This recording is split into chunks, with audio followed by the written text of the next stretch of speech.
Bişkek'te saat 7.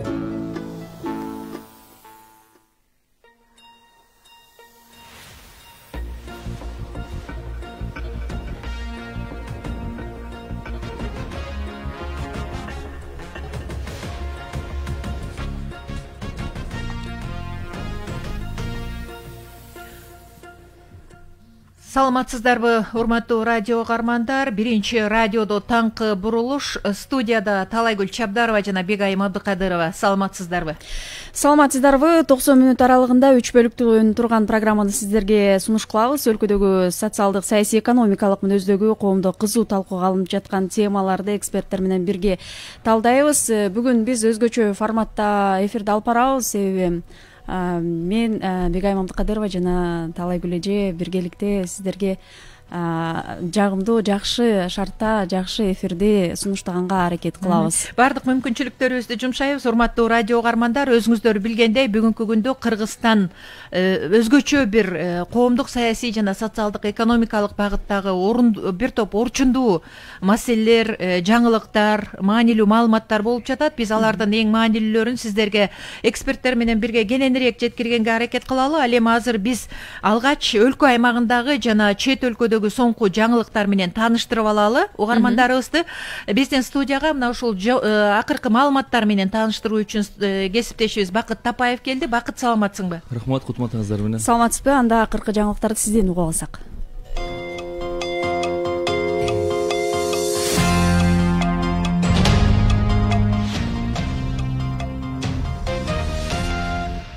Жалал Абад областындагы КАЗ минералс базымчак кечигени 26 декабрда ишин жандандырды. Тоо-Кен ишканасына премьер-министр милдетин аткаруучу биринчи вице-премьер-министр Артем Новиков Жалал Абад областына иш сапарын алкагана барды. Ал экономикалык кызматташтыкты мындан ары өркүндөтүү жана ишкана менен жергиликтүү калктын өзү ара аракеттенүүсүн, анын ичинде жергиликтүү өндүрүштөгү товарларды алуу боюнча макулдашууга жетишилгенин белгиледи. Артем Новиков КАЗ минералс базымчак кенинин туруктуу иштешин камсыз кылуу үчүн Кыргыз өкмөтүнүн Жалал Абад областындагы кармоктуу өкүлүнө жеке жоопкерчиликти жүктөп, маалыматтык түшүндүрүү иштери үзгүлтүксүз жүргүзүлүшү керектигин кошумчалады. Беле кетсек, премьер-министр милдетин аткаруучу биринчи вице-премьер-министр Артем Новиков 2 күндүк иш сапары менен Жалал Абад областына барып, бир катар өндүрүштүн жана социалдык объектилердин иши менен таанышып, Тоо-Кен ишканаларында болду. Борбордук шара комиссиясы 78 эл аралык байкоочуну каттады. Алардын арасында көз карандысыз мамлекеттер шериктештигинин миссиясы, Казакстан, АКШ, Франция, Түркмөнстан, Улуу Британия элчиликтеринин өкүлдөрү бар. Бүгүнкү күнгө карата жалпы 34 өлкөдөн 198 байкоочу каттоодон өттү. Түндүк электр ишканасы бүгүн 28 декабрда Бишкектеги 2000ге жакын абоненти электр жарыгынын аралыктан өчүүнү пландап жатат. Компания жарык берүү үзгүлтүккө учурабашы үчүн абоненттерди карыздан кутулуп, эсептерди төлөөгө чакырды. Электр жарыгын пайдалануучулар канча бересеси бар экенин билүү үчүн KG баланс сайтындагы абоненттин балансы бөлүмүнө кирсе болот. Ал үчүн эсеп номерин билүү керек. Мындан сырткары абоненттер кол борборго 1209 номери аркылуу чалып, же 0551 00 12 09 WhatsApp номерине жаза алышат. Каражатты терминалдар, электрондук капчыктар, банктар жана почталар аркылуу төлөөгө болот. Мамлекетибиздин эң чоң улуттук байлыгы бул биздин билимдүү жаштар деп баса белгиледи президент милдетин аткаруучу Талант Мамытов 27 декабрда балдарга арналган жаңы жылдык иш-чарада. Мамлекет башчынын милдетин аткаруучу өтүп бараткан жылда дүйнө жүзүндө коронавирус илдетинен көптөгөн мамлекеттер жабыркап, Кыргызстан дагы бул оору менен көптөгөн көйгөйлөрдү, анын ичинде билим берүү жаатында бир топ түйшүктөрдү жаратканын белгиледи. Ал балдарды мектеп программаларын өздөштүрүп, китептерди көп окуп, татыктуу билим аларына тилектештигин билдирди. Президенттик балаты чыгармачыл балдар жамаатынын катышуусунда концерттик театралдаштырылган программа менен коштолду. Бул жылы өлкөдөгү эпидемиологиялык кырдаалды эске алуу менен балдарга арналган жаңы жылдык иш-чара онлайн форматта өттү. Концерт коомдук телерадио берүү корпорациясында түз эфирде көрсөтүлдү. Кыргызстандын ооруканаларында коронавирус менен пневмониядан дарыланып жаткан 53 бейтаптын абалы өтө оор деп бааланууда. Республикалык ыкчам штабтын маалыматына ылайык дагы 369 бейтаптын абалы оор. Азыркы тапта стационарларда 1261 бейтапка медициналык жардам көрсөтүлүүдө. Өлкөдө коронавирус катталгандан бери вирусту жуктуруп алгандардын жалпы саны 80.373кө жетти. Алардын ичинен 74.820 бейтап сакайды, 1348 каза болду. Дүйнөдө коронавирустун тастыкталган учурлардын саны 80 миллиондон ашты. Коронавирусту жуктургандардын саны боюнча Америка Кошмо Штаттары алдыда. Түркияга кирүүгө талаптар күчөтүлдү. 28 декабрдан тарта бул өлкөгө барган ар бир жүргүнчү акыркы 72 саат ичинде жасалган ПЦР тесттин терс жыйынтыгын көрсөтүүсү керек болот. Мындай чаралар 2021 жылдын 1 мартына чейин болот. Эгерде тесттин жыйынтыгы жок болсо, Түркияга кире албайт. Пандемия башталгандан бери Түркияда 2 миллиондон ашык киши коронавируска чалдыккан, 19 миңден ашыгы көз жумган учурда өлкөдө коменданттык саат күчүндө жана жаңы жылды майрамдоого тыюу салынган. АКШнын Теннесси штатындагы жардырууну уюштурган кишинин өздүгү аныкталгандыгын чет элдик маалымат булактары жазды. Маалыматка ылайык, ал жергиликтүү тургун болгон, жардыруунун уюштургандарга дагы башкалардын катышы бар же жоктугу текшерилип жаткандыгы айтылды. Эске салсак, Теннесси штатындагы жардыруудан 3 киши жаракат алып, 20дай имарат кыйраган.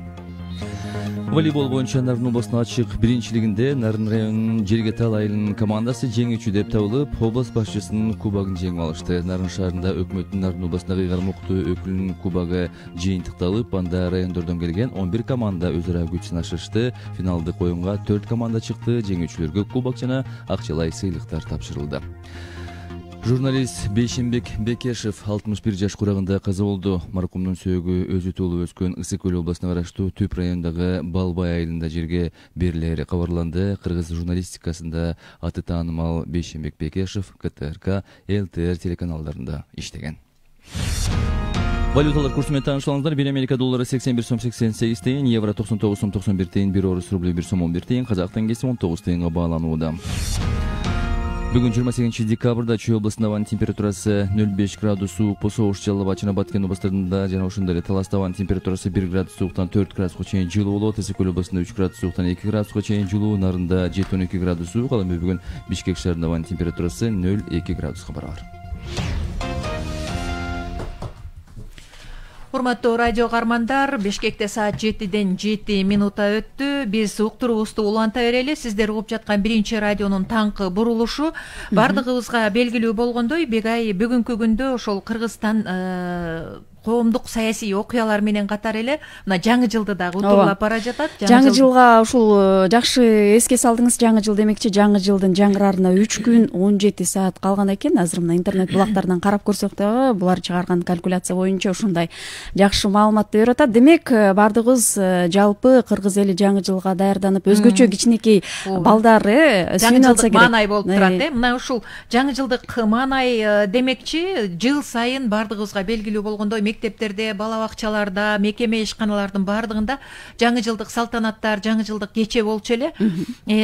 Өлкөдөгү өтө маанилүү бир балдар үчүн жакшы нерсе бул президенттик елка деп койчу эмес беле? Жыл сайын өтүп, жалпыларды кубандырып. Кечээ күнү онлайн форматта мына ушул президенттик балаты салтанаты болуп өттү. Бул эми мурдагы жылдарга салыштырмалуу чын эле айырмачылыгы бар. Анткени мурдагыдай көп балдарды чогултууга да мүмкүнчүлүк болгон жок. Өлкөдөгү ушул коронавируска байланыштуу, деги эле пандемия, дүйнө жүзүн каптаган пандемияга байланыштуу ушундай кырдаал түзүлүп калды.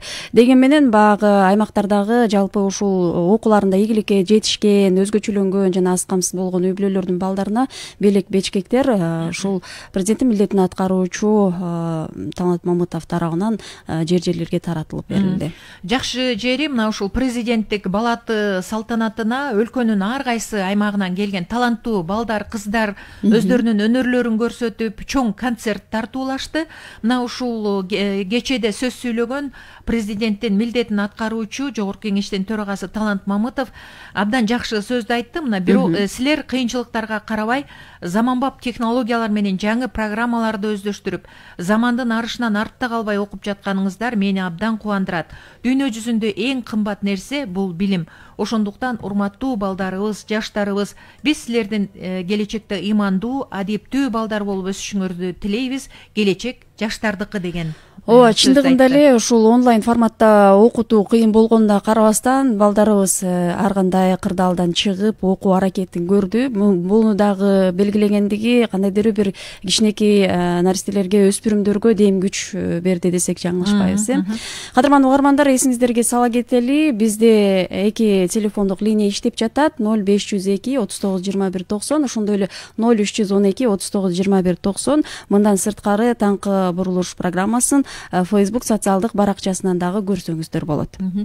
Угармандарга дагы жалпы замандаштарыбызга деги эле Кыргызстан жашоочуларына белгилүү болгондой алдыда чоң эки саясий өнөктүк турат. Азыр социалдык тармактарда дагы, айыл-айылдарда, жерлерде, аймактарда эң эле бир маанилүү нерсе бул президенттикке талапкерлердин жолугушуулары болуп жатат. Бул дагы бүгүнкү күндө мүнөт сайын, саат сайын улам жаңы маалыматтар чыгып, ошол президенттикке талапкерлер өздөрүнүн мүмкүнчүлүктөрүнө жараша баардык убадаларын берип, эл менен жолугушуп, алардын көйгөйлөрүн жеринде угуп жүрөт. Аймактардын баардыгында мына ушул жолугушуулар мыйзам чегинде, үгүт иштери мыйзам чегинде жүрүшү үчүн баардык аракеттер көрүлүүдө.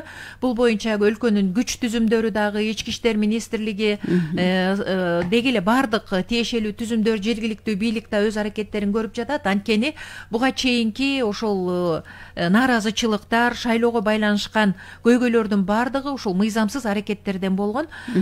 Жакынкы соңку маалыматтар боюнча өлкөнүн ички иштер министрлиги, улуттук коопсуздук комитети, баардык ошол борбордук шайлоо комиссиясы, жергиликтүү комиссиялар ушул мыйзамдуу түрдө шайлоо үгүт иштери жүрүшү керек.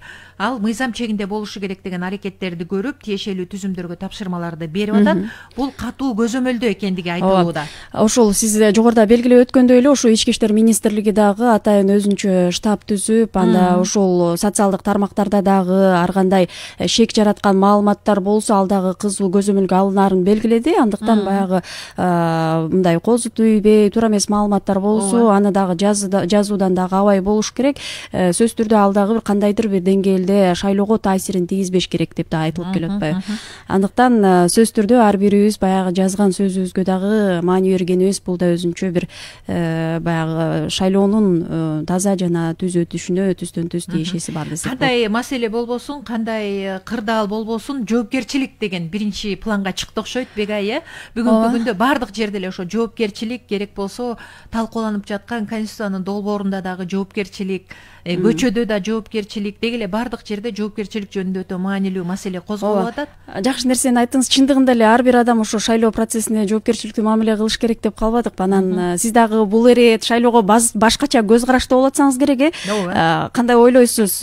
Башка жарандардын дагы мынчалык жоопкерчилиги мындай жакшы болуп калдыбы? Баягы мурун барбайм, шайлоо менсиз деле өтөт деген мындай көз караштар болуп калды эле да. Анан сиздин оюңуз кандай? Мен да кызыктар болуп. Анткени мына Бегай өзүң көрүп атасың, жерлерде президенттикке талапкерлер менен жолугушуулар жүрүп атканда, элдин ошол жолугушууга келгенин байкасаң да, бүгүнкү күндө ошол өздөрү мындай чын жүрөгүнөн, чын дилинен келип, ошо талапкер менен жолугушуп, көйгөйүн айтып, ыйлаганы ыйлап, сүйүнгөнү сүйүнүп, баардык бир мындай маанайын көргөзүп атат. Ушундай кычыраган кышта, мына кечээ эле Теңир тоодо, Таласта жана башка жерлерде чүйдө ошо талапкерлер жолугушуп жүрүшөт да. Анан баардык күч аракетин жумшап, ошол кыйынчылыкка карабай, суукка карабай 1-2 сааттап туруп өздөрүнүн ойлорун, пикирлерин айтып атканы демек бизде калкта, шайлоочулар арасында бир саясий активдүүлүктүн бир жогорулап жаткандыгы, ошону менен катар шайлоочунун дагы бир ушул келечекте биз өзүбүздүн колубузда турган шайлоо мүмкүнчүлүгүн пайдаланып, ушул системаны өзгөртөбүзбү, жаңы башчы шайлайбызбы, ушул келечекке өзүбүздүн салымыбызды кошсок деген. Жаш уунга кайдыгер карабай, маанай байкалып атат да, Ооба. Кыш демекчи жакшы нерсени айтып өттүңүз. Чындыгында эле кыш ушул өзгөчө нарын жергесинде Теңир тоого барганда дагы элдин баары калк суукка карабастан чыккандагы байкалып атат. Дагы бир нерсени айта кетейин. Ушул өлкөдөгү болуп жаткан дагы башка дүйнөдөгү маалыматтарга дагы сар эсеп сала турган болсок, ошол Армениянын премьер-министри Николь Пашинян дагы өлкөдөгү саясий күчтөргө 2021-жылы ушул кезексиз парламенттик шайлоо өткөрүүнү дагы сунуш кылган экен. Бул тууралуу өкмөт башчы ушул Facebook социалдык баракчасына жазгандыгы дагы белгилүү болду. Эми эмнеси болсо дагы булар дагы кандайдыр бир деңгээлде Кыргызстандан дагы үлгү алып жаткандыгынан кабар берет деп коомчулукта Facebook баракчаларында айрымдары жазып атпайбы? Ошол дүйнөлүк маалыматтар жөнүндө сөз болуп калды. Мына Белоруссиянын баш калаасы Минск шаарында өткөн жекшемби кечээ күнү 1-жолу августтан бери жекшемби сайын болуп жаткан нааразычылык акциясы кечээ күнү өтпөптүр. Бул дагы баягы нааразычылыкка чыккандардын сунушу менен же болбосо алардын талаптары менен эсептешүүбү же кычыраган кыштын илебиби же дагы кандай, муну дагы бүгүн эртең дагы белгилүү болуш керек, кандай мындай бир чечилип жатат. Кыш бир топ эле таасирин тийгизди. Керек болсо мына соңку күндөрдө коронавируска карата маалыматтарды карасак, ошол оору илдет жуккандардын саны да бир аз азайып калгандай, бирок тилекке каршы баягы адам өлүмү дагы болуп калып атат. Биз ошо кыш демекчи, ошол кыштын камын жазда көр деген кеп бар эмеспи? Анан өлкө аймагында ошол кышка камылга кандай болуп жаткандыгын биз күз мезгилинде кайра айтып жатканбыз. Анан бүгүнкү күндө ошол калкты ошол отун суу менен камсыз кылуу, аларга бир жеткиликтүү шарт түзүү жагы кандай болуп жатты экен деген багытка кепти бурбайлыбы? Жакшы. Сиз жакшы маалыматты айтып өттүңүз. Ошо өлкө боюнча бир айдын ичинде көмүрдүн орточо чекене баасы тоннасына 4% кымбаттагандагы өткөн жумаларда аптанын соңунда айтылды. Ошол көмүрдүн баасы көбүнесе өлкөнүн түштүк аймактарында жогорулаганын байкоого болот экен. Ал тургай айрым шаарларда 30-50% чейин кымбаттаган деп айтылат да. Анан бул ушул улуттук статистика комитети чыгарган экен да. Анан Кыргызстанда негизи көмүрдүн баасы ноябрга салыштырмалуу 190 сомго кымбаттады дейт. Мындан сырткары ошол айрым жерлерде, ошол эле Балыкчыда, Нарындан, Чаек айылында арзаныраак деп айтылып атат да. Бул тууралуу дагы балким кененирээк маалымат албайлыкпы? Кыргыз көмүр мамлекеттик ишканасынын жетекчиси Ашырбаев Канатбек Бышевич ушул байланышта турат. Анан балким ал киши бизге толугураак маалымат берип, жалпы биздин угармандарыбызга жакшы маалыматын берет. Канат Бышевич, саламатсызбы? Кутман таңыңыз менен. Мына бүгүнкү күндө ошол соңку маалыматтарды жогоруда өзүңүз да уктуңуз. Ошол көмүрдүн баасы өлкө аймагында кымбаттап кетти деген сөзгө кандай карайсыз? Кандай жооп берет элеңиз? Чын эле кымбаттап кеттирби? Байкоо салып жатсаңыз керек сиз дагы. Ооба, биз дагы бул көмүрдүн бааларына дайым мындай мониторинг жүргүзүп карап эметип турабыз. Эми биздин ал көмүрдүн баасын деле мындай көзөмөлдөп мындай чектөө койгонго биздин милдетибиз жок болбосо деле, бирок ошого карабастан баягы биз дагы ушул көмүрдүн баасын карап кандай болуп атат мындай иш жүргүзөбүз. Эмнеге дегенде бул баага деле бул көмүр ишканалардын мындай таасири бар дегенин айткым келет да.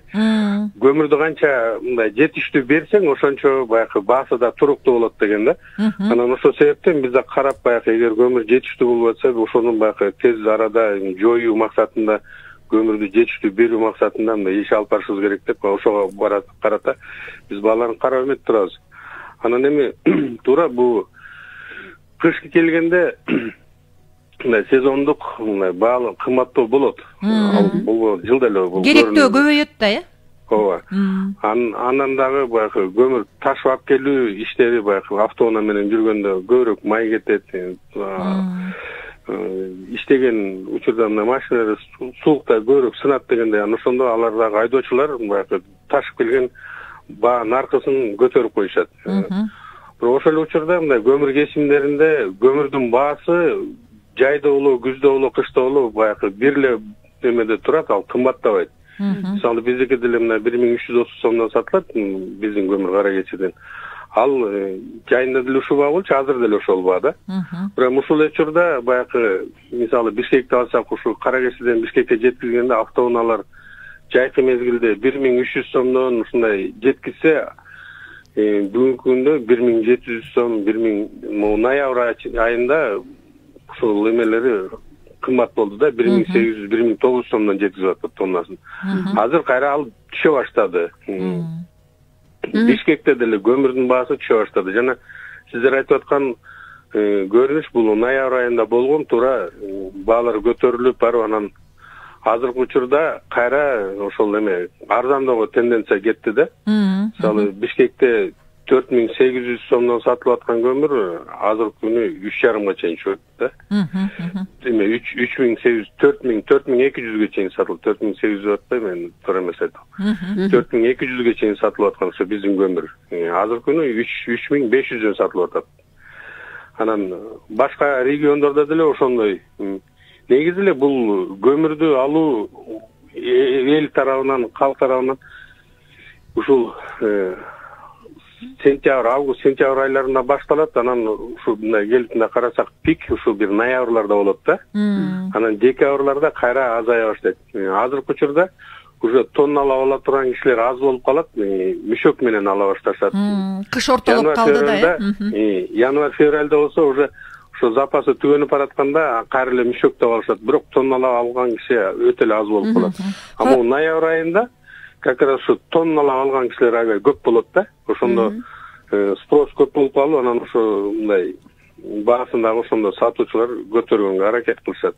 Быйыл үстүнө могу пандемия деп анан ушу күз келгенде дагы экинчи волнасы болот, ар бир жүргөнгө чектөөлөр болот деп мындай элде дагы мындай коркунуч болуп атпадыбы? Анан ошого жараша баягы бир-аз ошо рынокто деле көмүрдүн баасы мындай спекулятивный көтөрүлдү деген деле мындай аракеттер болду. Эми бул жылда эле болуп турган иш. Анан бирок жана мен айтып кеткендей көмүр жетиштүү келип эмесе эле кайра эле баалар өзүнүн эмесине угуна келет. Анан быйыл деле кескин түрдө мындай баа кымбаттап кеткен деле регион болгон жок. Канатбек Куйбышевич, айтсаңыз, ушул көмүрдүн сапатына ошол социалдык тармактардан айрым колдонуучулар айтып калды да, сапаты бир аз начар болуп атат деп. Жана алардын сапатын кантип текшересиздер?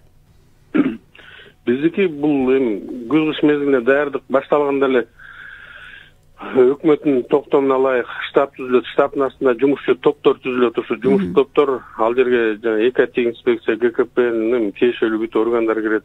Алардын катышуусу менен бүт көмүр кендери ордунан барып текшерилет.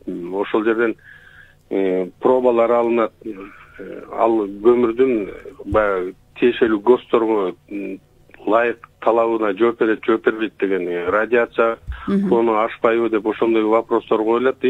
Алар келип лабораториялардан баары текшерилип өтөт. Эгер ошондо баардык мындай талаптарга жооп бере турган көмүр болсо, ал только ошондо мындай сатыкка чыкканга уруксат берилет да. Эгер болбосо анда ал көмүр сатылбайт.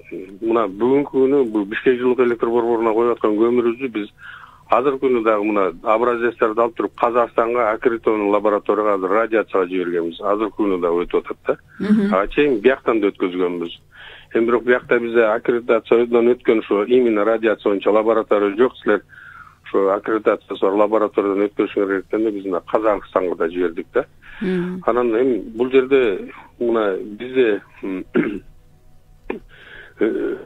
тиги ГКПнын астында борбордук лаборатория деген мамлекеттик ишкана бар. Ошол жерден лабораториядан өткөзсө болот. Кимдир бирөөлөр баягы сапатын текшертемсе. Бишкек жылук электр борборунда ошондой эле лаборатория бар, көмүр боюнча аккредитациядан өткөн. Эмеде Кара Балтан ТЭЦинде бар, ошолордон баары өткөзсө болот. Анан сапаты туура келбей калган учур барбы негизи? Эми мисалы мына биз азыр Бишкек жылук электр борборуна быйыл ошо 700 000 тоннаны Каак бассейнинен бул Кара Кече Миңкуштан алып келишибиз керек эле. Ошол көмүрдү алып келгенде бизде 20 ишкана алып келет, бирөө мамлекеттик ишкана, 19 жеке менчик. Бүгүнкү күндө бирок үчөөнү азыр ошо эмеден консорциум деп коебуз, аяктан чыгарганбыз, азыр 17 ишкана иштеп атат. Алардын көмүрү келген сайын ар бир партия ошо 10 вагон келет да, ошол 10 вагондо келип бияктан лабораториядан өтүп турат. Өткөндө бул баягы көмүрдө гүлдүн составы процент боюнча канча, нымдуулугу канча деп ошол эме параметрлерден баары текшерилип турат. Анан ушул жерден баягы гүл проценти ашыкча болгон учурлар болуп атат. Анын үчүн штрафтар дагы салынып атат. Бирок эми бул жанакы бизде азыр ошо мындай сапаты эмне себептен кызыктырып атат, жанакы бул смог пайда болуп атат, эментип атат, ушуга зыяны бар жок деген ушул маселе болуп атат да.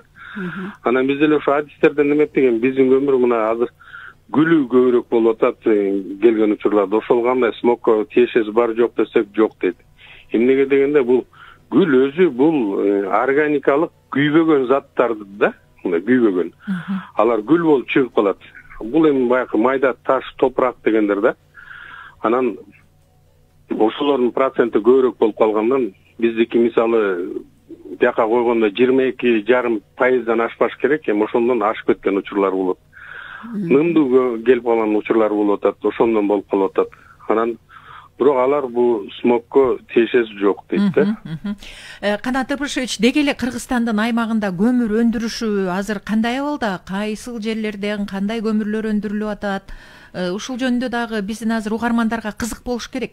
Кичине маалымат берип койсоңуз, Эми бизде бул жылда эле мына караганда практика көрсөтүп атат, ушу күз кыш мезгилине келгенде бир 45ке жакын ишкана мындай туруктуу иштеп турат да. Эми саны андан деле көп, бирок ушу туруктуу иштегени. Статистика отчетторун берип, ошол жерде ишин алып барган 45 ишкана болот. Ошонун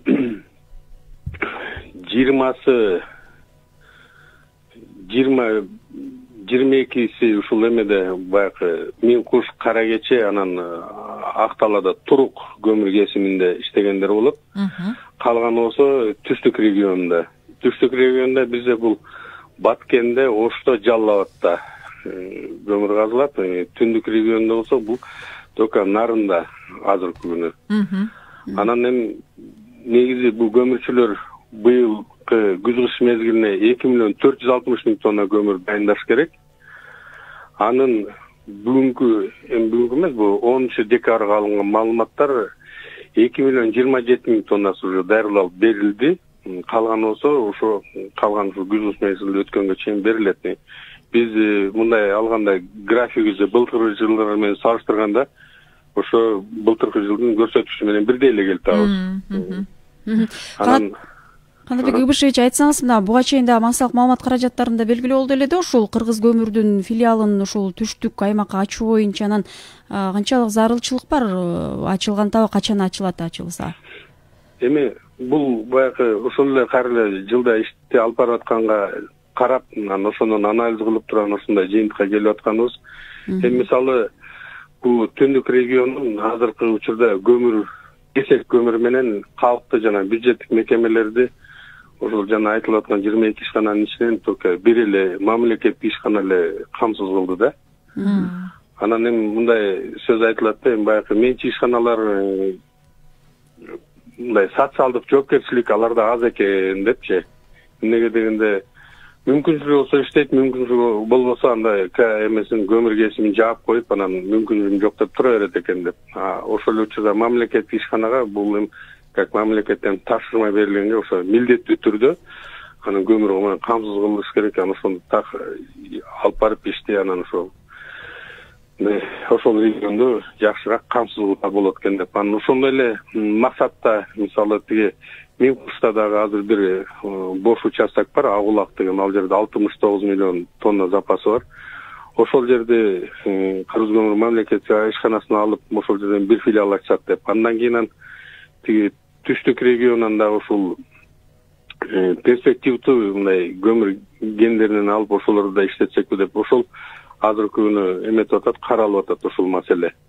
Анан эми бул биздики дагы көмүр тармагы мындай айтканда экспорттук потенциалы деле бүгүнкү күндө толук мындай пайдаланбай элебиз да. Мисалы ошол эле Өзбекстан, ары Тажикстан, ошол эле Кытай бизден жылда көмүр алып турушат. Өзбекстан жылына миллион тоннадан ашык алганга баягы мүмкүнчүлүгүбүз бар, алалы деп атат. Бирок биздин ошол көмүрдү бергенге мүмкүнчүлүгүбүз болбой атат да. Ошол себептен анан ошол дагы бир мындай чоңураак эмелерди, филиалдарды ачып, экспортко да иштеп баштасак деген максат бар эле. Жакшы экен. Рахмат сизге, Канатбек Эбишевич. Урматтуу радио угармандар, биз деги эле өлкө аймагында көмүр өндүрүшү, анан азыр кыш мезгилинде көмүр менен камсыз кылуу багытында кандай маалыматтар бар? Бул тууралуу Кыргыз көмүр мамлекеттик ишканасынын директору Ашырбаев Канатбек Эбишевичтен маалымат алдык. Сизге ыраазычылык билдиребиз. Ишиңиз ийгиликтүү болсун. Бишкекте саат 7-ден 29 минутта өттү. Биз азыр ошол өлкө аймагынан жана чет өлкөдөн алынган соңку жаңылыктар менен таанышалы. Биздин студияда кайрадан кесиптешибиз Бакыт Тапаев. Бегайым, азыр жаңылыктардан кийин анан сөзүбүздү уланталы. Ооба. Бул ирет кандай жаңылыктар менен тааныштырасыз? Анда сөз сизде.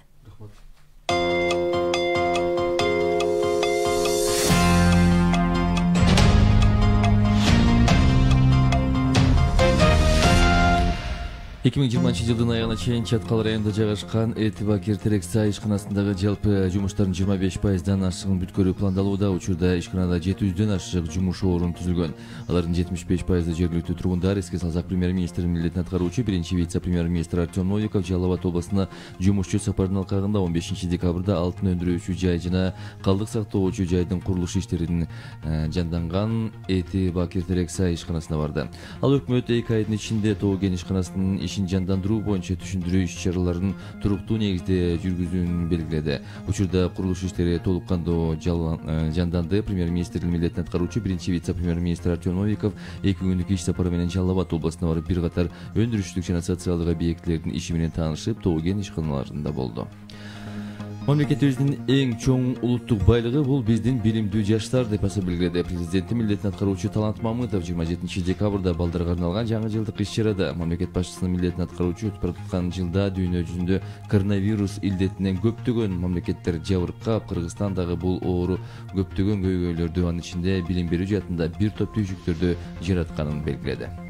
Силер бардык кыйынчылыктарга карабастан заманбап технологияларды, жаңы программаларды өздөштүрүп, замандын арышынан артта калбай окуп жатканыңыздар мени абдан кубандырат. Биздин мамлекеттин эң чоң улуттук байлыгы бул биздин билимдүү жаштар. Ошондуктан урматтуу балдарыбыз, урматтуу жаштарыбыз, биз силерден келечекте ымандуу, адептүү балдар болуп өсүшүңөрдү тилейбиз. Келечек жаштардыкы. Эртең силер мамлекеттин ээси болосуңар.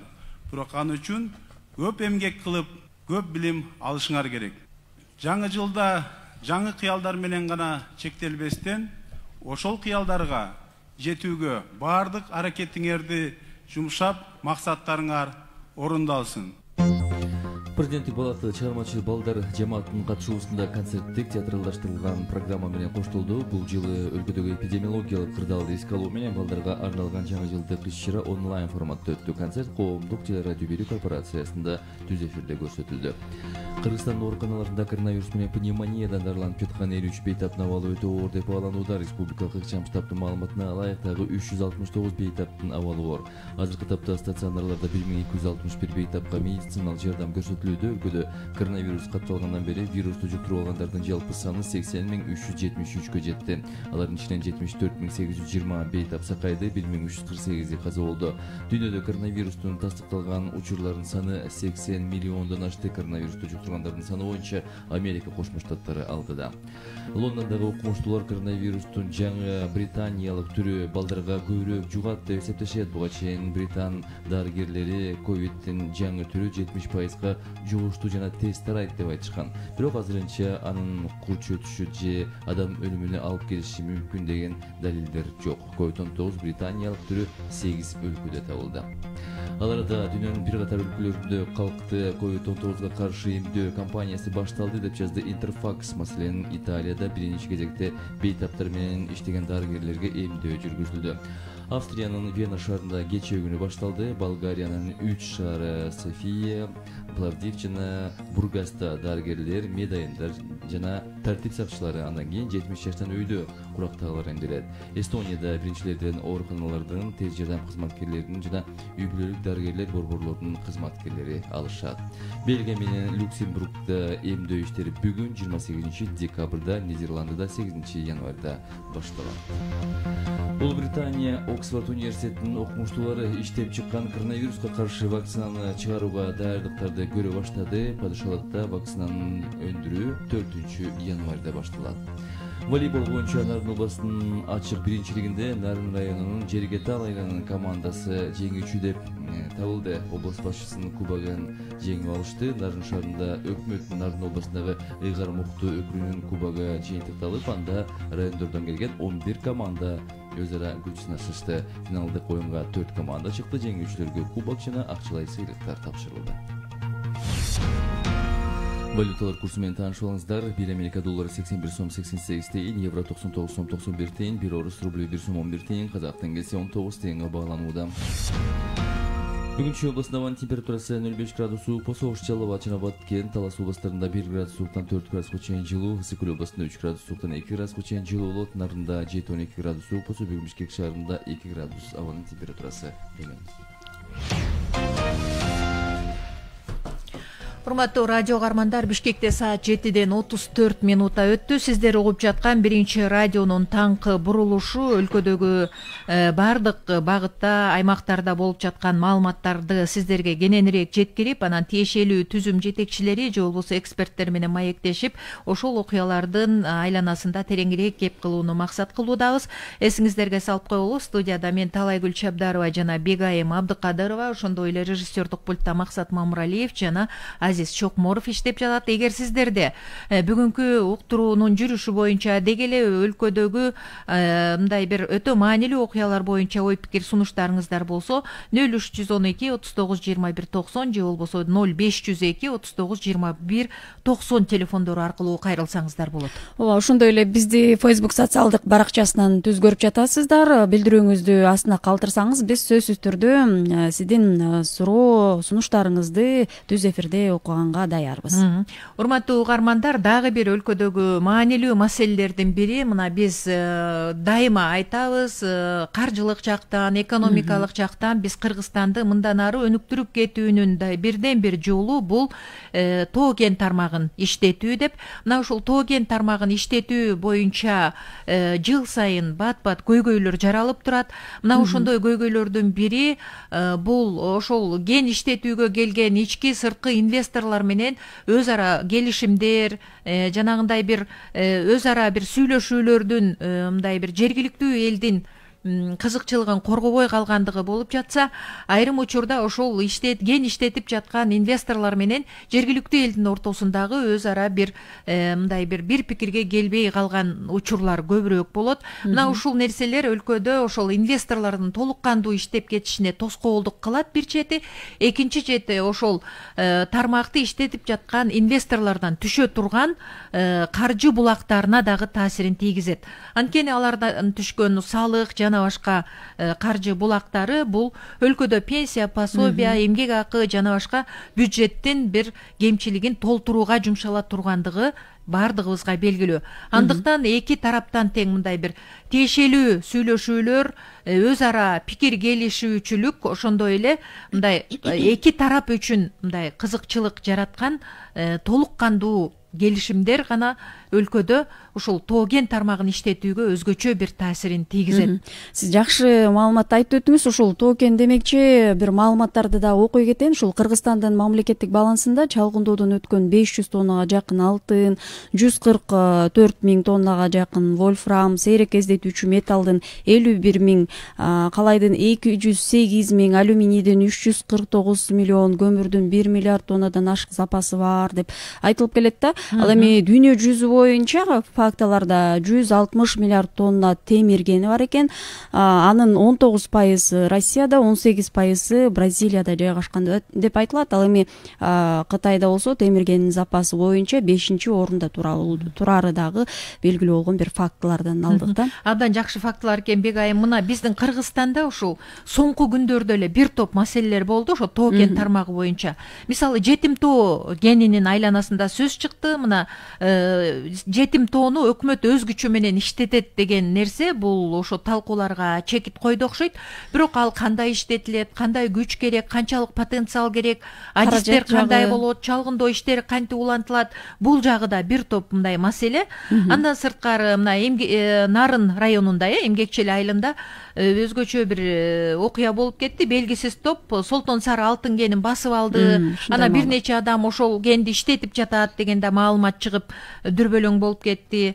Ана ушундай маселелер көбүрөөк болуп атат. Жерлерде инвесторлор дагы өз ара мындай бир келишпөөчүлүктүн айынан иштин мындай тоскоолдуктарга учурап жаткандыгы болуп атат.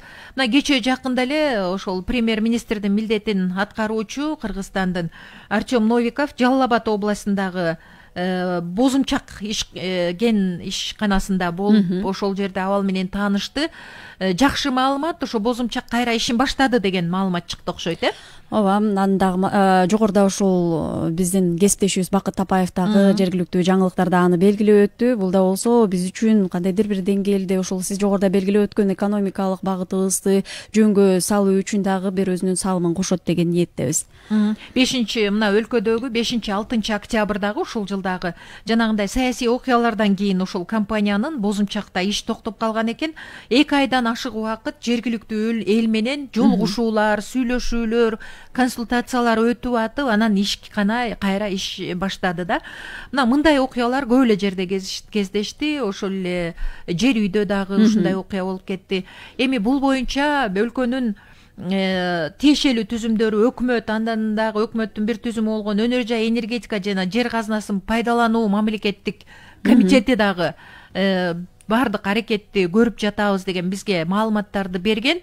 Бүгүнкү күнгө карата кандай маалыматтар болду экен, эмне болду, ушул тууралуу да маалыматты укпайлыбы? Ооба, жалпы коомчулукка да бул кызык болсо керек. Анда биз азыр байланышып, ушул тууралуу кененирээк маалымат алып, негизи эле ушул жетим тоо буга чейин Кытайлар иштеп жатат деген дагы терс маалыматтар чыгып кетти эле. Аны дагы төгүндөп ушул бүгүнкү күндө өкмөт өз колуна алып иштетүүнү да жөнгө салганы жатат. Аны дагы кандай багытта иштетет, сиз жогоруда өзүңүз белгилегендей эле ага биздин канчалык деңгээлде каражат, ушул эле техника жагы кандай каралып атат, ушул тууралуу дагы жалпы коомчулукка маалымат берүү максатында азыр биз байланышка чыгып, чогуу ушу коомчулук менен бирге талдасак. Ооба, байланышка чыгаардан мурун белгилей кетишибиз керек. Мына ушул окуялардан улам жанагындай бир жергиликтүү эл менен инвестордун ортосундагы мамиледен улам канчалаган адамдар жумушсуз да калат экен. Биз жогоруда айтпадыкпы, салык жана башка нерселер бюджетке түшпөй калат депчи.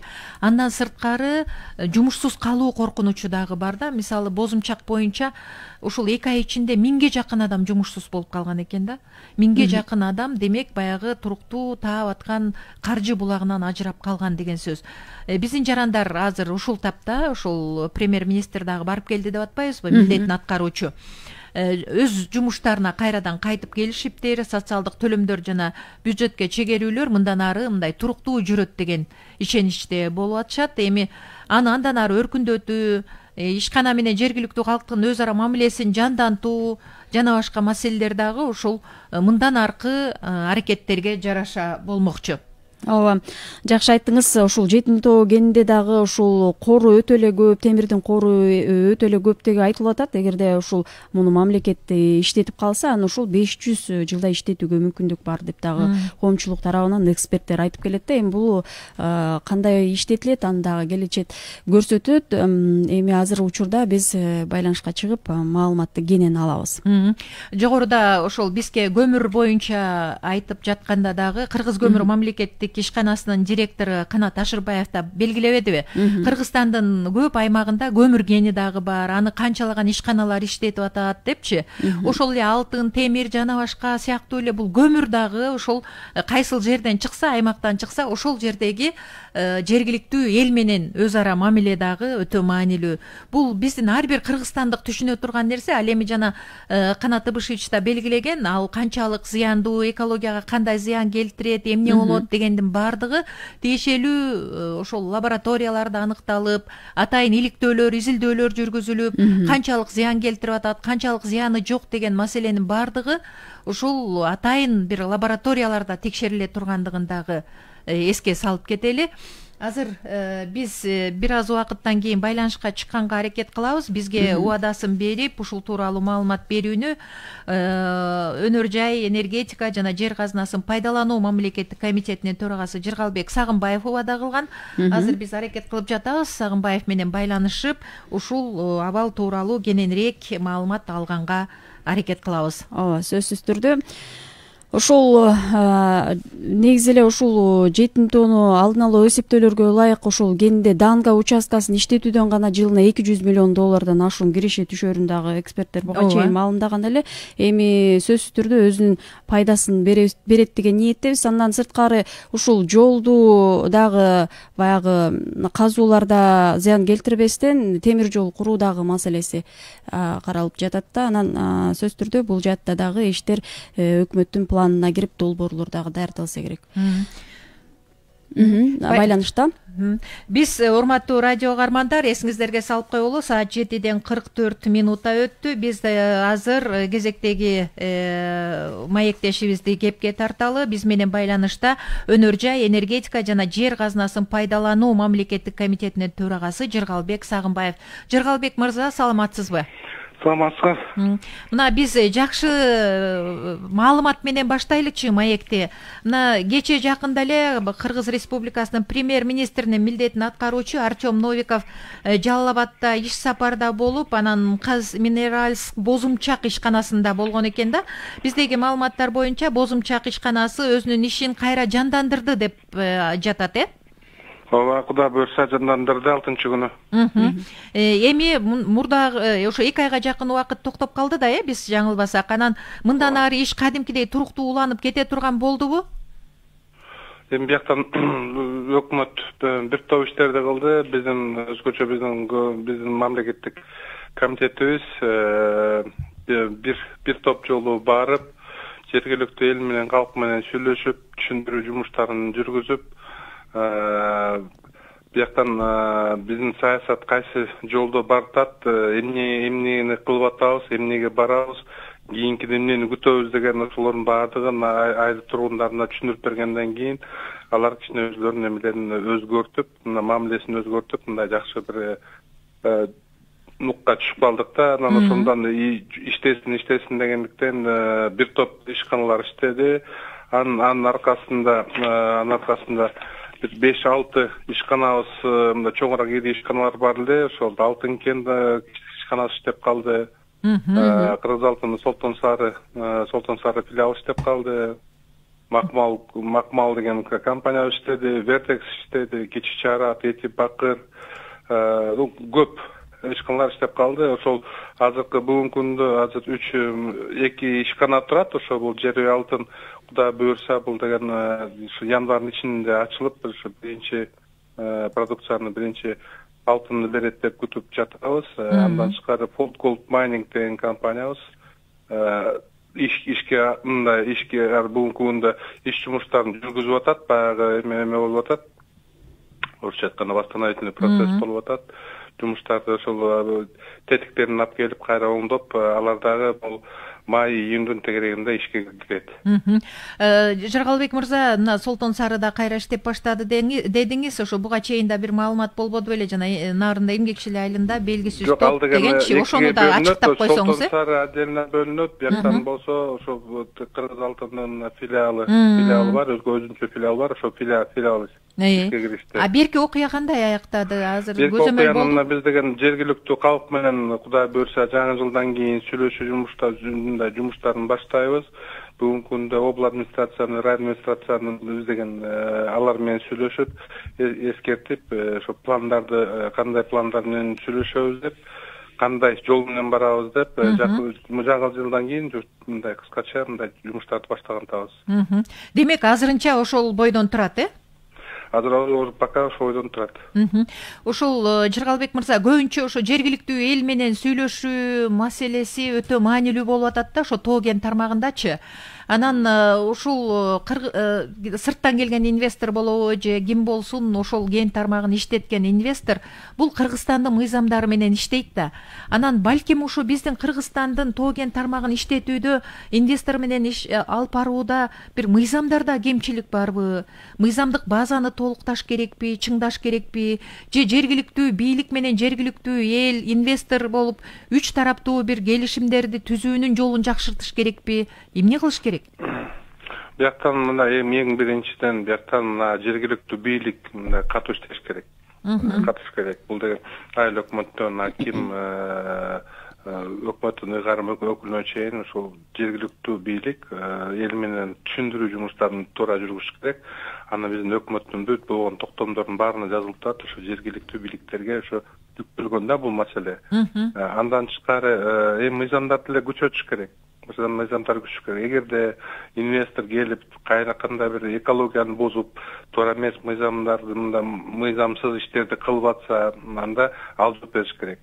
Эгерде жергиликтүү биздин тургундар туура эмес мындай биздин жергиликтүү туугандарыбыз мыйзамды бузууга барса, алар жооп бериш керек деп. Мыйзамды кичине күчөтүшүбүз керек да. Бирок бияктан түшүнбөстүк именно баягы мындай туура эмес маалымат жетип, көбүнчөсү ошондон түшүнбөстүк болуп калат да.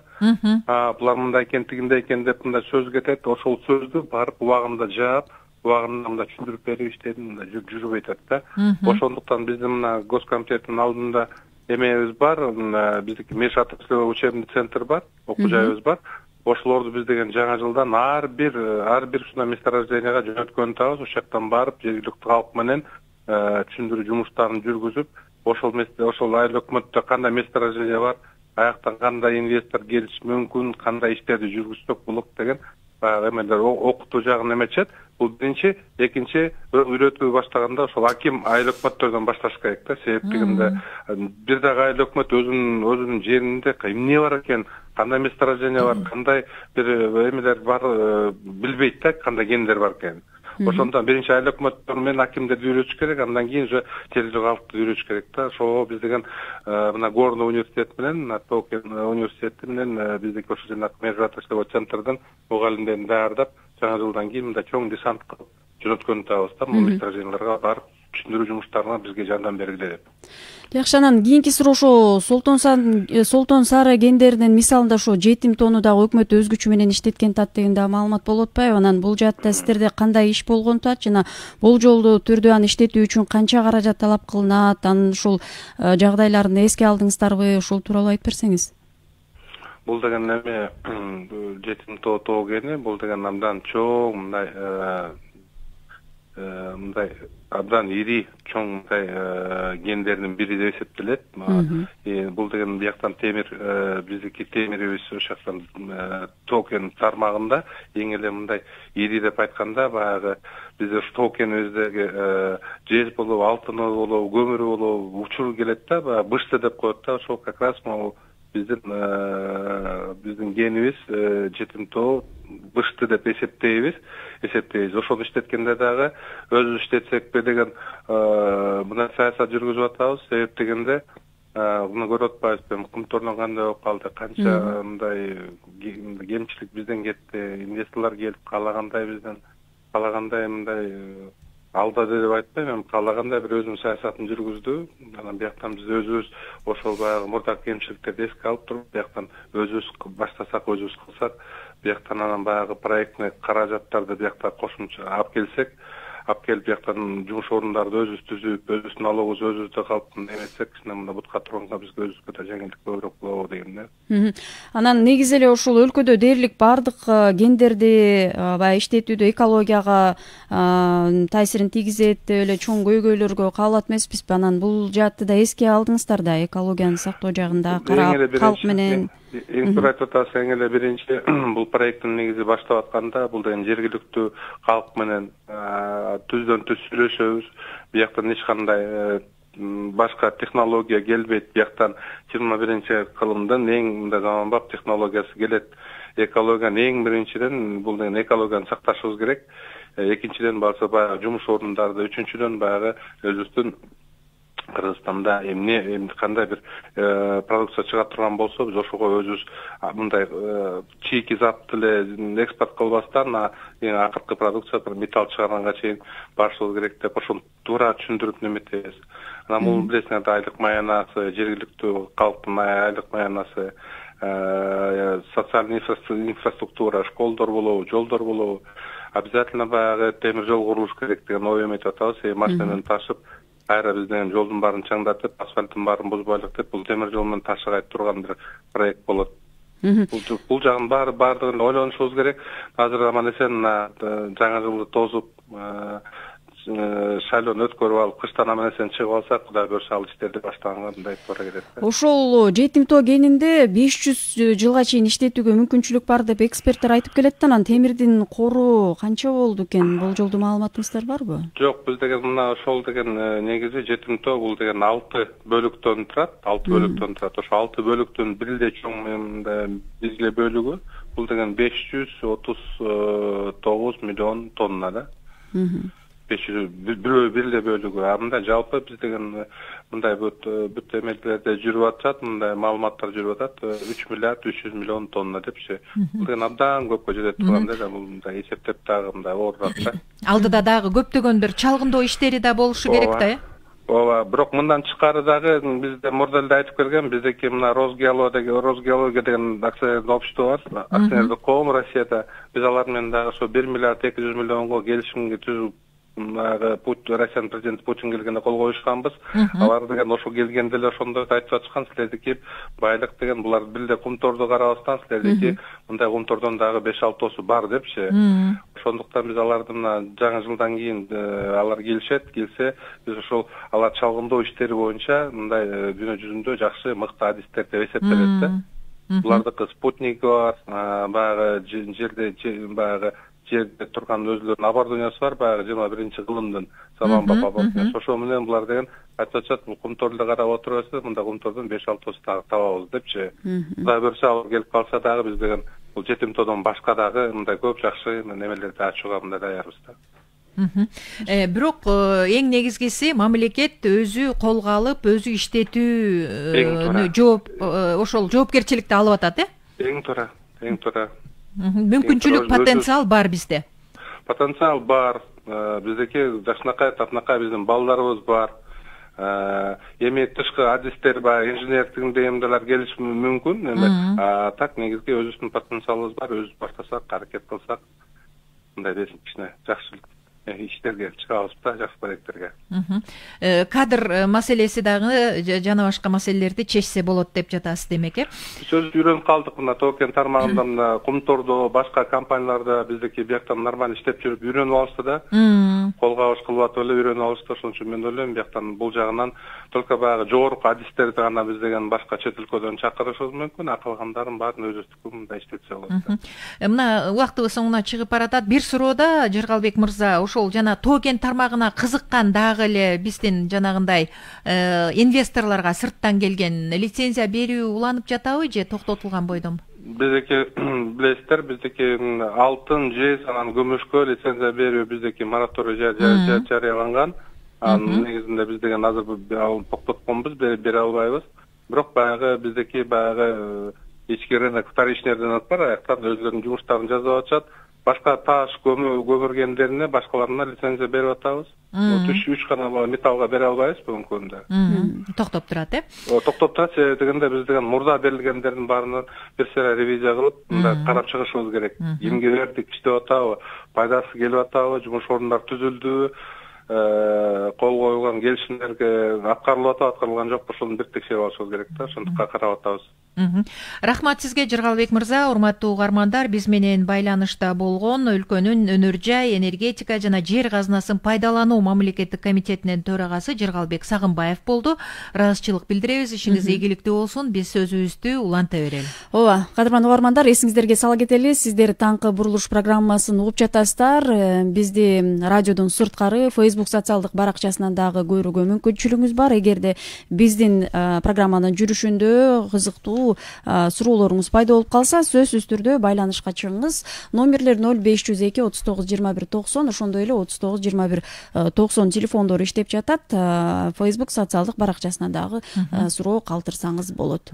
Саат 7-ден 58 минута өттү. Угармандардын эсине салып коелу, биз кийинки бөлүгүбүздө өлкөдөгү бир алдыда турган чоң саясий өнөктүк тууралуу сөз кылабыз. Ал президенттик шайлоо мөөнөтүнөн мурун жана референдум.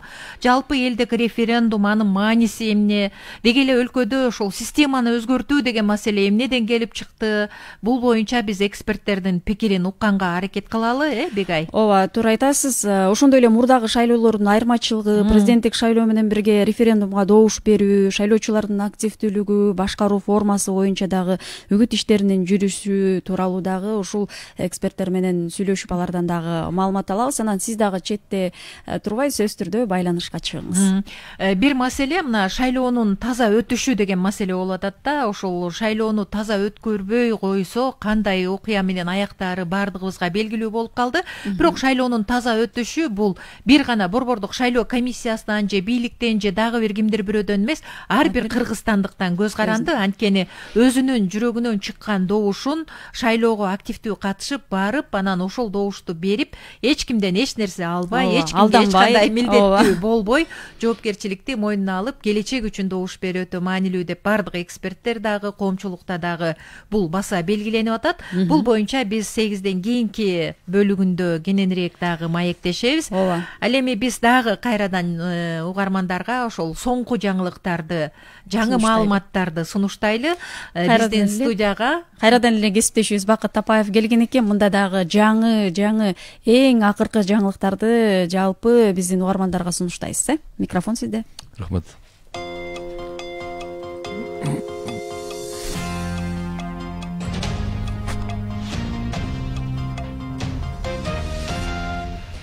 Шайлоо дарегин алмаштыруу форма 2 укуу жокко чыгарылгандыгына байланыштуу кыргыз жарандары конкреттүү шайлоо участогу боюнча шайлоочулардын тизмесине киргизүү үчүн негиз болуп саналган каттоо эсебин өз убагында тактоолору зарыл деп борбордук шайлоо комиссиясы эскертүүдө.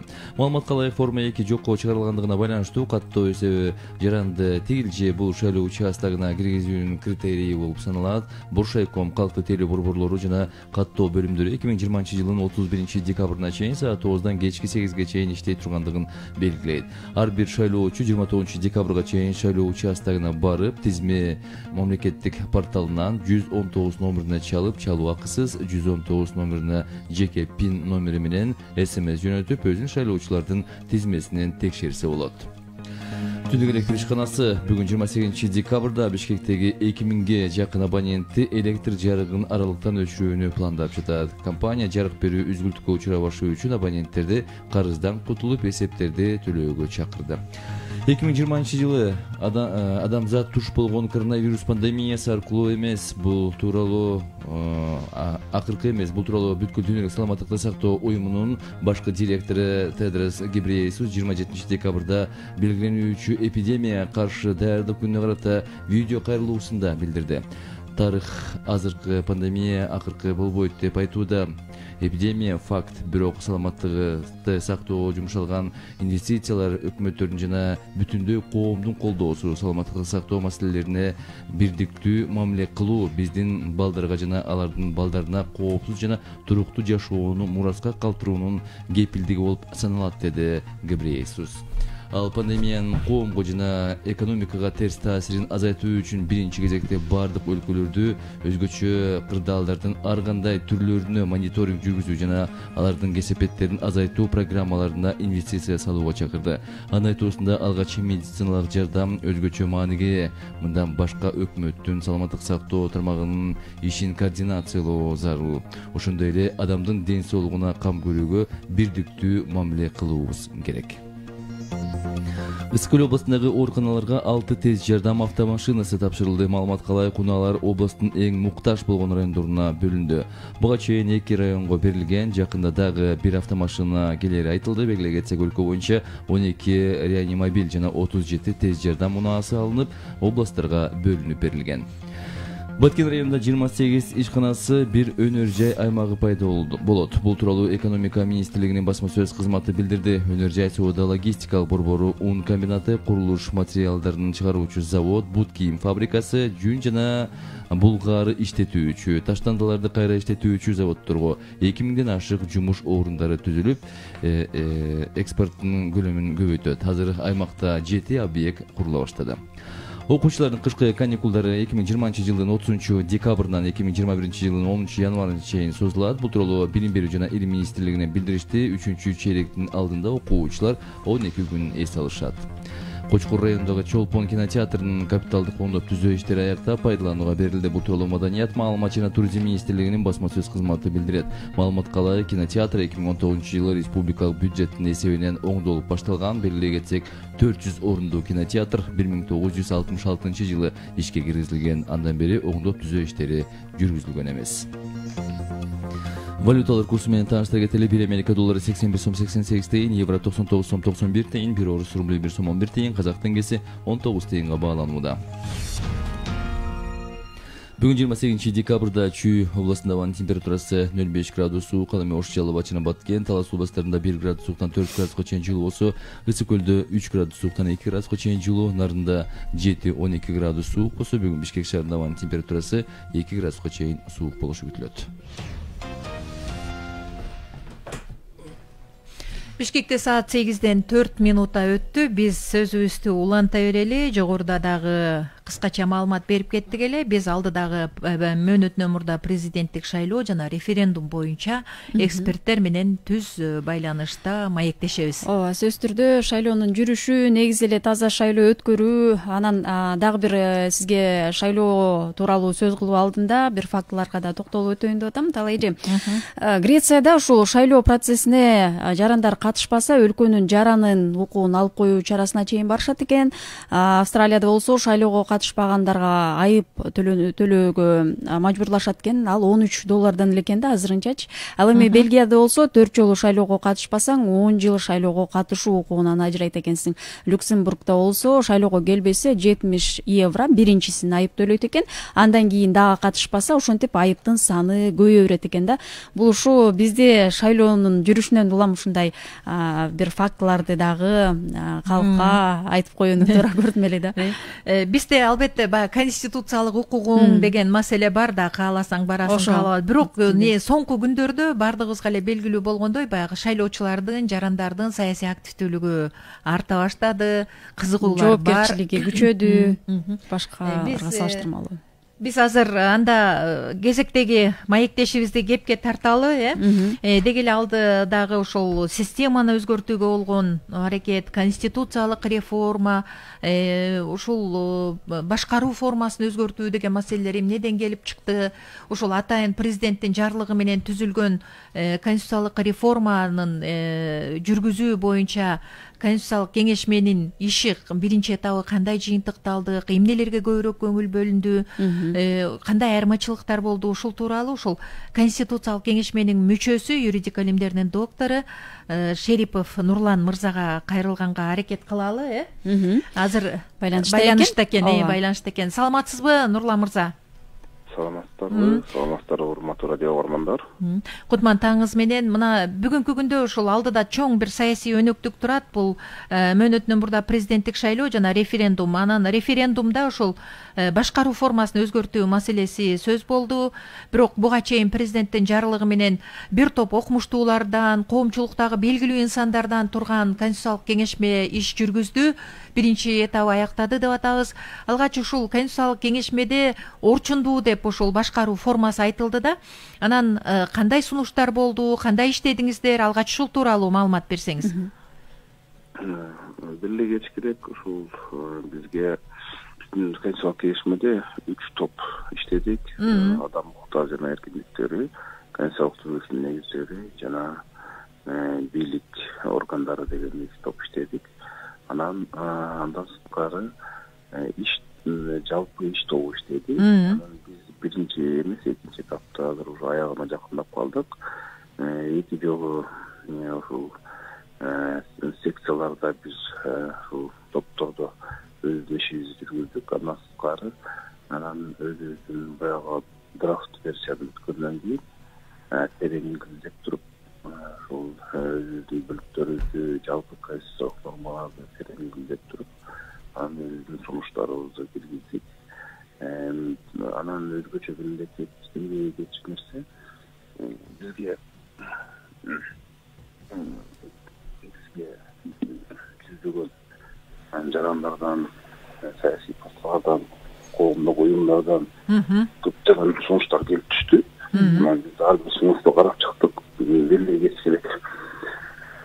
Социалдык, экономикалык укуктардын ишке ашуу, ишке ашыруу көйгөйлөрү боюнча, социалдык көйгөйлөр боюнча, экономикалык, саясий укуктарды ишке ашыруу боюнча бир топ чогулар келишти. Мисалы ошондой бала бакчалар, пенсиялар, бөлөк пулдар, ошол мектептер боюнча көптөгөн суроолор болуп атты. Анан мына мисалы бала бакчалар боюнча көптөгөн мындай билесиздер дагы социалдык чоң көйгөй, көптөгөн мындай бир көйгөйлөр көтөрүлүп атты. Анан ошолордун баарын эске алып изилдеп, мисалы биз Түркия Республикасында мектепке чейинки, мектептик жана профессионалдык техникалык билим алуу Түркия Республикасынын жарандары үчүн БКР деген мисалы биз өзүбүздүн мындай бир жакшы ченемди сунуш кылдык. Бул дагы мындай бир көптөгөн талаштар жаратты, бирок биз баягы мамлекет ушул мектепке чейинки бала бакчаларын камсыздоо карабайын ушул балдарды, кичинекей балдарды өнүктүрүү борборлорун ачсын деген ушундай бир жакшы ой тилектенен киргиздик. Андан сырткары бул жөлөк пулдар жана пенсиялар боюнча Кыргыз Республикасында пенсиялар жана жөлөк пулдардын өлчөмү жашоо минимумунан кем эмес болуш керек деген абдан бир жакшы норманы сунуш кылдык деп дегенде өзүңүздөр билесиздер азыр улуттук статистика комитети квартал сайын ушул жашоо минимумун бекитет. Азыр 4660 деп бекитилген. Ал эми мына соцфонд жакында ачык расмий берди. Ушул минимум пенсия алып кана жарандар 980 сом алат деп өзүнүн төлөтөт ажымды. Анан бары болбосо да норма принцип катары бекитилип, бара мамлекет жашоо минимумун ар бир пенсияга төлөп. Ушундай маселелер Нурлан мырза, ушулдан баардыгы эске алынды. Демек ошол системаны өзгөртүү, ушул социалдык көйгөйлөрдү да чечеби?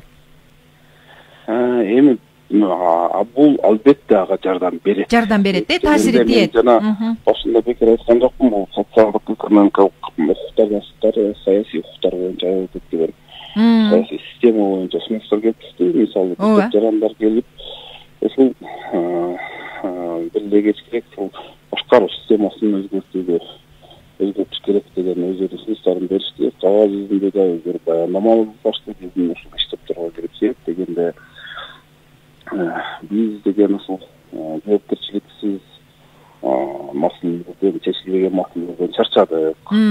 Бул маселелерди чечүү үчүн бизге чечкиндүү, жоопкерчиликтүү бийлик органдары керек. Качанга чейин биз кайрылсак бири-бирине тиги маселелерди ыргытып, эч ким жоопкерчиликти албай, мындай бир саясий эркти көрсөтпөй, эч ким чечпейт. Бизге жоопкерчилик бийликти камсыздоо. Мисалы биз кайрылсак, мисалы ошондой жогорку кеңеш болобу, өкмөт болобу, башка органдар бири-бирине эле гана мындай бир ошол маселелерди жөнөтүп бир чечкиндүү кадамдарга бара албай жатат дегенде мындай бир топ сын пикир болду да. Мисалы бизге ушул этникалык кыргыздар келип атты. Тиги мүмкүнчүлүгү чектелген жарандар келип атты. Алар бир топ мындай олуттуу чечүүчү жана чечилчү маселелерди көтөрүп атты. Ошол эле бизнесмендер келип атты. Ошол инвестиция жаатында ошол каржы адистери келип атты. Анан көптөгөн ушундай маселелер көтөрүп атты. Анан ушул жерде бир нерсени байкап калдык. Ушул саясий системаны башкаруу системасын өзгөчө мындай бир орчундуу маселелерди чечүүгө мезгил келип жеткен дегенде мисалы азыр өзүңүздөр билесиздер, ушул фракциялар коалициялык көпчүлүктөр өкмөттү курайт. Анан ошол өкмөт азыр биздин конституцияга ылайык иштеп аткан конституцияга ылайык коалициялык көпчүлүккө, фракцияларга жана парламентке көз каранды жана парламенттин астында отчет берет жана парламент ошол өкмөттү көзөмөлдөйт жана парламент ошол өкмөттү курайт жана ошол өкмөттү отставкага кетирет. Анан 10 жылда өзүңүздөр билесиздер, мисалы 10 өкмөт алмашты. Анан жылына бир жолдон алмашып атты. Өзүнүн туруксуздугу менен биздин өкмөт мындай белгилүү болуп калды. Бул эми парламентардык мамлекеттердин бирден бир негизги элементи. Бул ушул парламенттик жана президенттик башкаруу системанын эң негизги өзгөчөлүктөрүнүн бири бул өкмөт кимдин астында жоопкерчиликтүү деген суроого жооп бериш керек да. Анан албетте азыр биздин өкмөт биздин парламентардык президенттик системада парламенттин астында биринчи очередте жоопкерчиликти жана анын астында саясий жоопкерчиликти алат. Ошондуктан өзүңүздөр билесиздер, азыр ушул биздин өкмөт 10 жылда 10 жолу алмашты. Анан ошондо биздин жарандар ушул маселени бир топ көтөрдү. Качанга чейин биздин өкмөт туруктуу болот? Демек, системаны өзгөртүү келип чыкты да, ушул себептерден улам. Бул биз референдумда дагы ушул маселе коюлуп атат. Демек, Нурлан мырза, референдумдун мааниси чоң экен да азыркы күндө. Албетте бул бир гана саясий системаны өзгөртүүгө алып келбейт. Ошону менен бирге биздин пикирибизде ошол эле жарандардын социалдык, экономикалык, маданий жана саясий укуктарын ишке ашыруу боюнча бир топ маселелерди чечүү боюнча социалдык, экономикалык, каржы, маданий элдин көйгөйлөрүн чечүүгө алып келет деген ой пикирдебиз. Себеп дегенде элдер ачык айтып атат, биз улам эле жыл сайын жаңы өкмөт менен иштегенден чарчадык. Жаңы гана ал өкмөт ушул саясий экономикалык системаны түшүнө баштаганда, реформа жасайын дегенде алмашат. Кете берет деп, улам эле коалициялык көпчүлүк кулайт, өзгөрөт. Качанга чейин туруктуу өкмөт, туруктуу бийлик керек. Качан биздин көйгөйлөрдү мындай бир мындай майда чүйдө маселелер чечпей, мындай бир стратегиялык маселелер чечет. Инвестициялык, экономикалык, социалдык зор маселелерди качан чечкен убакыт жетет. Качан өкмөт бизге мындай бир жыйма, мисалы ошол эле Казакстандагыдай, Өзбекстандагыдай баягы алдыңкы мамлекеттерди албай эле коелу, кошуналарыбыздай, кошуна мамлекеттердегидей концепция, стратегияларды ошол социалдык өнүгүүнүн, экономикалык өнүгүүнүн, каржылык өнүгүүнүн, маданий өнүгүүнүн концепция, стратегияларын бекитет жана ошого ылайык аларды батарада ишке ашыра баштайт деген суроолорду биздин жарандар көп учурда коюп келишти. Рахмат сизге, урматтуу угармандар. Биз менен байланышта болгон юридика илимдеринин доктору, Конституциялык кеңешменин мүчөсү Нурлан Шерипов мырза болду. Абегайым, Нурлан мырза дагы бүгүнкү күндөгү өтө маанилүү кырдаал тууралуу өзүнүн бир окумуштуулуктагы, мындай жарандыктагы позициясын билдирди. Конституциялык кеңешменин мүчөсү катары дагы өзүнүн позициясын билдирди. Эми биз теманы улай эле ушул мурдагы шайлоолордун айырмачылыгы, президенттик шайлоо менен бирге референдумга добуш берүү, шайлоочулордун активдүүлүгү, башкаруу формасы, деги эле үгүт иштеринин жүрүшү тууралуу ушул жарандык активисттер менен дагы маектешип, алардан дагы маалымат албайлыбы талай жакында. Мейли. Анда биз азыр байланышка чыгып жарандык активист Замира Элчиев менен маектешебиз. Ага чейин болсо дагы бир фактыга токтоло кетейин. Талайжы саясий социологиялык илимий изилдөө институту ушул эл арасында акыркы кезде сурамжылоо жүргүзгөн экен.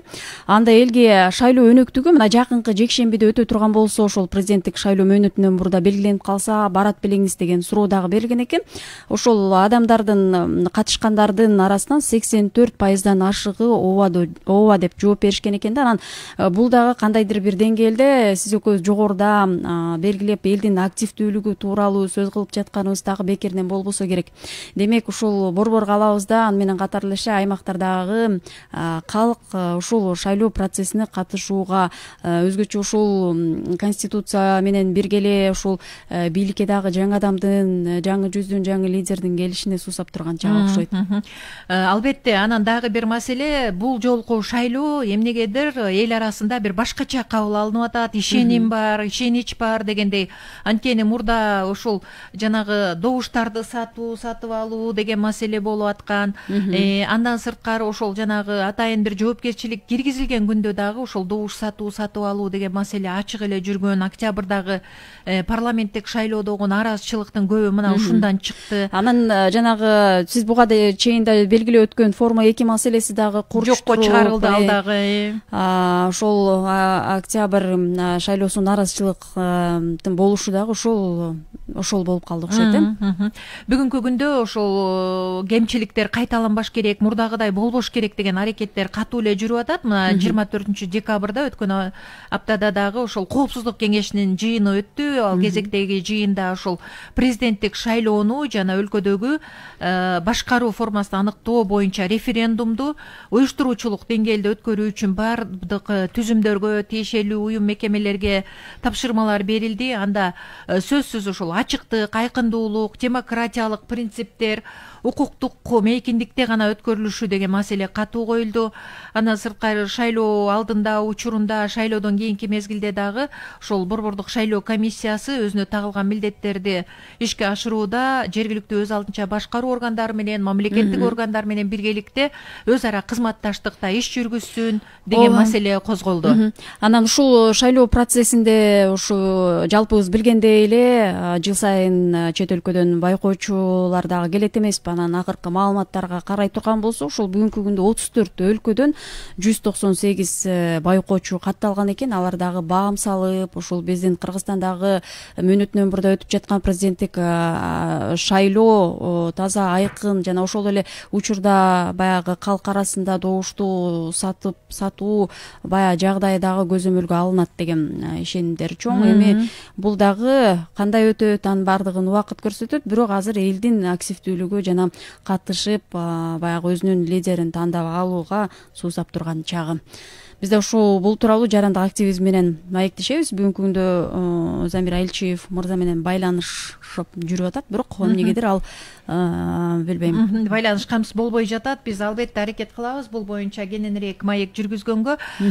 Негизи эле шайлоонун ачыктыгы, анан шайлоодогу баягы мурдай кетип жаткан каталар менен кемчиликтердин кайталанбашы өтө маанилүү. Анткени жогоруда Нурлан Шерипов мырза баса белгилегендей, калк арасынан чыккан сунуштар, айтылган ой тилектер, максаттар бардыгы ушул системаны өзгөртүү деги эле конституциялык реформа зарылчылыгын көрсөттү деп атат. Анткени ар бир аймактарда жана башка жерлерде пайда болгон социалдык көйгөйлөрдөн улам бүгүнкү ошол октябрдагы окуяга чейин келип жетти деп атат. Мурда 10 жыл бою парламенттик башкаруу болуп, бирок жоопкерчиликти эч ким албай койгондугу дагы ушул элдик толкундоолордун чыгышына себеп болду. Кыргызстанда ошол социалдык көйгөйлөр бул өлкөдөгү чоң бир кризиске алып келди деген маселени айтты.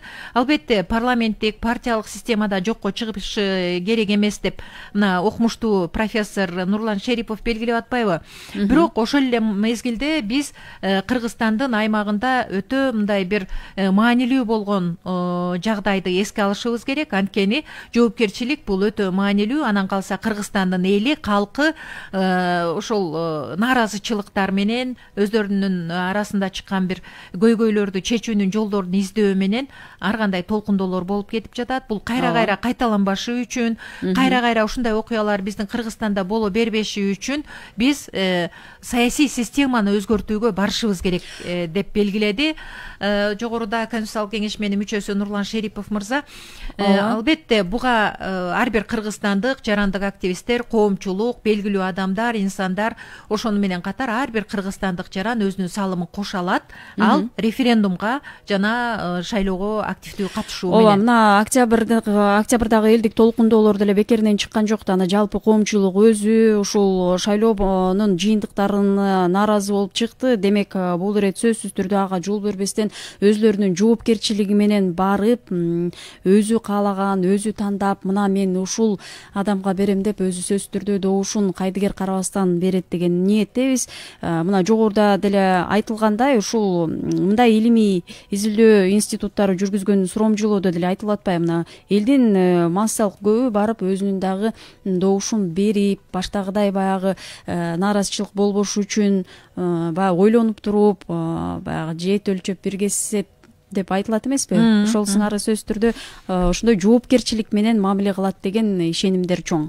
Бизге Facebook пайдалануучулар да өздөрүнүн пикирин жазып атат. Муратбек Мамадалиев биздин активдүү угарманыбыз, дайыма биринчи радиодогу маанилүү маселелерди угуп өзүнүн пикирин билдирип турат.